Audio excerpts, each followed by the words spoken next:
যোৰহাট চহৰৰ এটি চিনাকি নাম MD কাৰ্ছ নামেই যাৰ পৰিচয়। আমাৰ ইউজ কাৰ ডিলাৰত 4চকীয়া 2চকীয়া বাহনৰ উপৰিও কমাৰ্চিয়েল আৰু প্ৰাইভেট বাহন উপলব্ধ উচিত মূল্যত। আমাৰ শ্ব'ৰুমত গাড়ী এক্সচেঞ্জৰ সুবিধাৰ লগতে ইঞ্চুৰেঞ্চ, পলিউশ্যন আদিৰো সুবিধা গ্ৰহণ কৰিব পাৰিব। নমস্কাৰ, মই যোৰহাটৰ MD কাৰ্ছৰ স্বত্বাধিকাৰ হয়। আমাৰ ইয়াত সকলোখিনি গাড়ী পাব, কমাৰ্চিয়েলৰ পৰা ধৰি প্ৰাইভেট ভেহিকুললৈকে পাব। আমাৰ ইয়াত ফাইনেন্সৰো সুবিধা পাব আৰু এক্সচেঞ্জো হয় আমাৰ ইয়াত। আমাৰ প্ৰত্যেকখন গাড়ীৰে ডকুমেণ্টছৰ যিখিনি চাৰ্জ হ'ব সেইখিনি আমি ফ্ৰী কৰি দিওঁ আৰু ইঞ্চুৰেঞ্চ, পলিউশ্যন সকলোখিনিয়ে আমি আমাৰ ফালৰ পৰা পাব। আপোনালোকে কোনো ডকুমেণ্টছ চাৰ্জ একো দিবও নালাগে। আৰু আগন্তুক নতুন বছৰ বহুতখিনি সুবিধা আছে, অফাৰো আছে। আমি সেইখিনিও আপোনালোকক অফাৰখিনি দিম। আৰু আমাৰ এড্ৰেছটো হৈ গ'ল যোৰহাটৰ সদৰ তিনিআলি নিয়েৰ টুকুলাই, MD কাৰ্ছ। Contact number 9101587204। আৰু এটা আমাৰ ডিলাৰ আছে গোলাঘাটৰ টাউনতে, MD কাৰ্ছ। আপোনালোক তালৈও যাব পাৰে, তাতো ভাল গাড়ী পাব। আপোনাৰ মন পচন্দৰ গাড়ীখন ক্ৰয় কৰিব পাৰিব। Contact number 9101587204। ধন্যবাদ। প্ৰিয় গ্ৰাহকসকলে উচিত মানদণ্ড আৰু উচিত মূল্যত আমাৰ শ্ব'ৰুমৰ পৰা সপোনৰ গাড়ীখন নিশ্চিন্ত মনে ক্ৰয় কৰিব পাৰিব। গতিকে আজিয়ে আহক আমাৰ শ্ব'ৰুম MD কাৰ্ছলৈ আৰু লৈ যাওক আপোনাৰ মৰমৰ গাড়ীখন। ইংৰাজী নৱবৰ্ষৰ উপলক্ষে আমাৰ শ্ব'ৰুমত বিভিন্ন অফাৰ আগবঢ়োৱা হৈছে। আমাৰ ঠিকনা MD কাৰ্ছ, সদৰ তিনিআলি, যোৰহাট, নিয়েৰ টুকুলাই। আমাৰ যোগাযোগ নম্বৰটো হৈছে 9101587204। নমস্কাৰ, আপোনালোকে চাবলৈ আৰম্ভ কৰিছে নিউজ নাও আৰু মই অনুপম বৰা।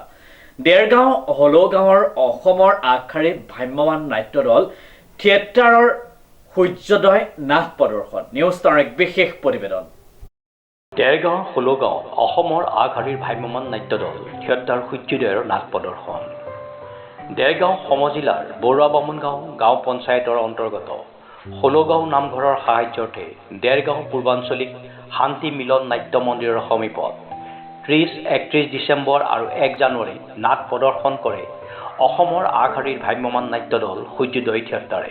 অসমৰ জনপ্ৰিয় অভিনেতা গেষ্টিক খ্যাত বিপুল ৰাভা প্ৰমুখ্যে থিয়েটাৰখনৰ অভিনেতা, অভিনেত্ৰী, কলা কুশলীসকলে দেৰগাঁৱত নাট প্ৰদৰ্শন কৰি আনন্দিত হৈ পৰিছে আৰু নৱবৰ্ষৰ শুভেচ্ছা জ্ঞাপন কৰিছে সংবাদ মাধ্যমৰ যোগেদি।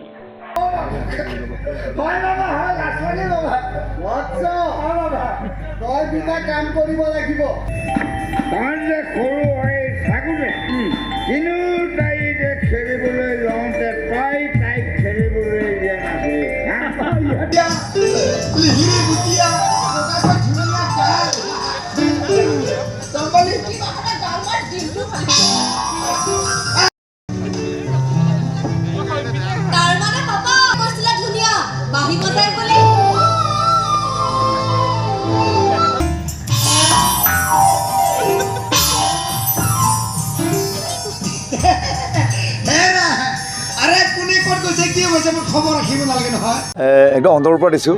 আৰু যিহেতু নতুন বছৰ আহি আছে, এটাই কামনা কৰোঁ সকলোৱে যাতে ভালে থাকে আৰু আমি যাতে ভালে দৰে থাকিব পাৰোঁ, তাকে কামনা কৰিছোঁ ভগৱানৰ ওচৰত। অসমখন যাতে ভালে যায় তাকে কামনা কৰিছোঁ।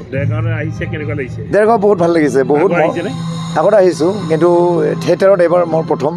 কাৰণ এইবাৰ মই উজনি অসমত আছোঁ। আৰু সূৰ্যোদয় থিয়েটাৰ যিখন আমাৰ মেইন মালিক হ'ল আমাৰ চাচনিৰ, এইখন এইবাৰ আপাৰৰ, কিন্তু নোৱাৰৰ বহুত বছৰ আছোঁ বিনামিনি থিয়েটাৰত।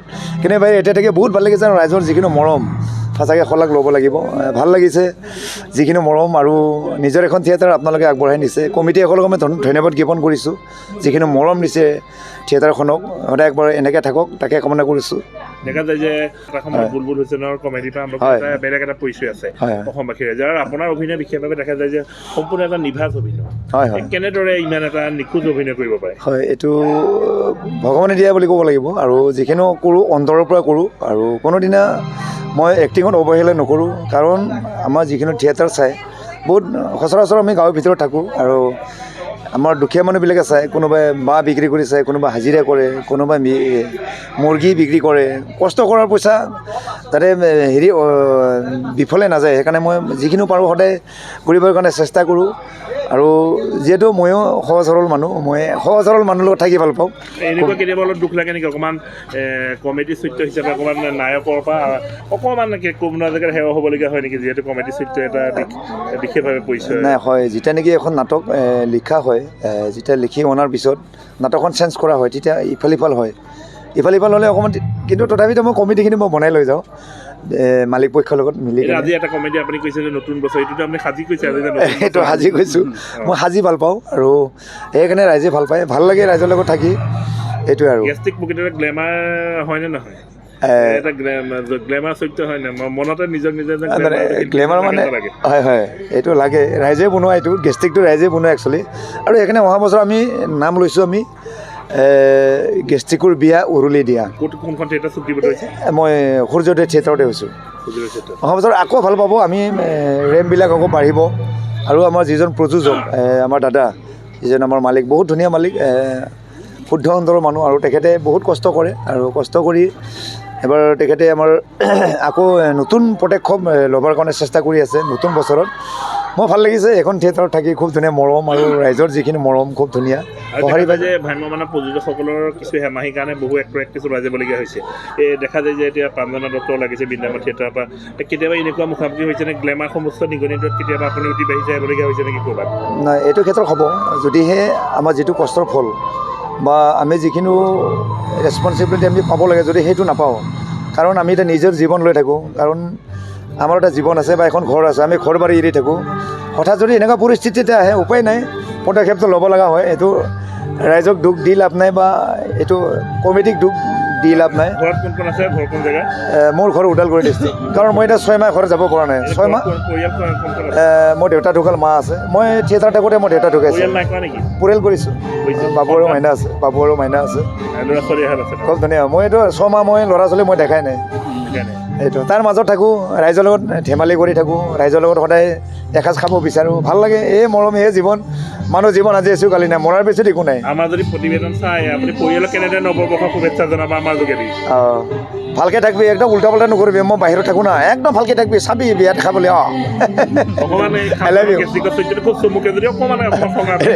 বেয়া নাপাব, মোৰ গানটো আহিল একদম, চৰি। নমস্কাৰ, মই শ্ৰী চানুকৃষ্ণ চেতিয়া। প্ৰথমে সমূহ অসমবাসীলৈ আগন্তুক নৱবৰ্ষৰ শুভেচ্ছা জ্ঞাপন কৰিছোঁ। বলিষ্ঠ শব্দটো আচলতে আমাৰ লগত নেখাতে, আমিনো কি বলিষ্ঠ হৈছোঁ, বৰ্তমান শিকি আছোঁ। যিমানখিনি পাৰোঁ আপোনালোকৰ অসমৰ ৰাইজৰ আশীৰ্বাদত কৰি আছোঁ। গতিকে বলিষ্ঠটো মোৰ লগত নলগালে বেছি ভাল লাগিব যেন পাওঁ মই। মোৰ মোটামুটি 17 বছৰ চলি আছে। অহা বছৰ আকৌ সূৰ্যোদয়তে চুক্তিবদ্ধ হৈছোঁ। এখন থিয়েটাৰতে মই 3 বছৰ হ'ব কণ্টিনিউ। মালিকে ভাল পাইছে সেইকাৰণে ৰাখি আছে। এইবাৰ আজি যিখন দেওলগা পাণ্ডুলিপি প্ৰদীপ শৰ্মা ছাৰৰ, তেখেতৰ নাটকখনত খলনায়ক হৈছোঁ আজিখনত। তাৰপিছত কালিখনত এটা প্ৰিন্সিপাল, মানে ভাল পজিটিভ কেৰেক্টাৰ, কাইলৈখনটো পজিটিভ কেৰেক্টাৰ। দুখ লাগে, বহুত দুখ লাগে, অলপ নহয় বহুত দুখ লাগে। ধৰি লওক এতিয়া এই বছৰে ধৰি লওক মোৰ ভতিজাজনী মানে বিয়া হৈ গ'ল, তোলনি বিয়া। আমি ৰিহাৰ্চেল অহা 3 দিনৰ পিছত হৈছে, যাব নোৱাৰিলোঁ, মানে বেয়া লাগিছে, বহুত বেয়া লাগিছে। অসমবাসী ৰাইজক কওঁ যে আমাৰ নাটক চাওক, আপোনালোকৰ আমাৰ ভগৱান হয়, আপোনালোকৰ অবিহনে আমি জীয়াই থাকিব নোৱাৰোঁ। গতিকে আপোনালোকে আমাৰ নাটক চাবলৈ আহক, আপোনালোকে আমাক উৎসাহ উদ্দীপনা দিয়ক, আৰু সকলোৰে দীৰ্ঘায়ু কামনা কৰিছোঁ, সুস্বাস্থ্য কামনা কৰিছোঁ অসমবাসী ৰাইজৰ, আৰু আপোনাৰো সুস্বাস্থ্য কামনা কৰিছোঁ। প্ৰথমতে সমূহ অসমবাসীক মোৰ তৰফৰ পৰা, অৰ্থাৎ আমাৰ সূৰ্যোদয় থিয়েটাৰৰ পৰিয়ালৰ পৰা নতুন বছৰৰ শুভকামনা জনাইছোঁ। সকলোৰে দিনবোৰ ভাল হওক, সকলোৰে দিনবোৰ ভালে যাওক, তাৰে কামনা জনাইছোঁ। আৰু আমাৰ এতিয়া নাটক চলি আছে, নাটক চলাৰ পিছত আমি সকলোৱে খানা চানা খাম, ফূৰ্তি কৰিম। হয়, পৰিয়ালৰ পৰা আঁতৰি পেলাই দিহিঙা দিপাঙে অভিনয় কৰিব দিছে, ঘৰলৈ মনত পৰিছে? ঘৰ কোন জেগা? ঘৰলৈ মনত পৰিছে, সকলোৰে ঘৰলৈ মনত পৰিব, কিন্তু তথাপিও মানে আমাৰ ইয়াত ইমান ধুনীয়াকৈ সকলোখিনি আছে, গতিকে আমাৰ সেই মনত পৰাটো মানে অনুভৱ কৰিবলৈ দিয়া নাই মানে আমাৰ সূৰ্যোদয় থিয়েটাৰৰ পৰিয়ালে। গতিকে ঘৰলৈ মনত পৰিছে যদিও ইয়াতে আমি সকলোৱে ফূৰ্তি কৰিম, ভালকৈ থাকিম, সকলোৱে খানা চানা খাম। হয়, ঘৰ মোৰ বিশ্বনাথ চাৰিআলি, চতিয়া। হয় হয়। দেৰগাঁৱৰ পৰা নৱজ্যোতি ভৰালীৰ ৰিপৰ্ট, নিউজ নাও 24/7।